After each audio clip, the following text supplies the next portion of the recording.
আসসালামু আলাইকুম। আমি এখন আসছি উস্তাদ কারি নাজমুল হাসান উস্তাদের কাছে এবং তার মাদ্রাসায় এসেছি। আমার কাছে খুবই ভালো লাগছে এবং সত্যি কথা বলতে আমি ভিজিট করেছি, দেখেছি উস্তাদের এখানে ছোট ছোট বাচ্চারা এখানে হেল্পস করছে এবং আমি যতটুকু জানি এখানে অসংখ্য স্টুডেন্ট এসেছে এবং তা উস্তাদের যে ছাত্র আছে সারা বাংলাদেশে বিভিন্ন জায়গায় আছে এবং তাদের সাথে আমার খুবই ভালো সম্পর্ক।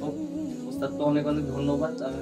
আমি সত্যি কথা বলতে উস্তাদকে অনেক আগে থেকেই চিনি, বাট ওই রকম ভাবে দেখা হয়নি। আজকে সরাসরি দেখা হয়ে আমার কাছে খুবই ভালো লেগেছে এবং উস্তাদের আমি তেলাওয়াত শুনেছি, খুবই ভালো লেগেছে। এর আগেও শুনেছি, বাট আজকে সরাসরি শুনে আরো বেশি ভালো লাগছে।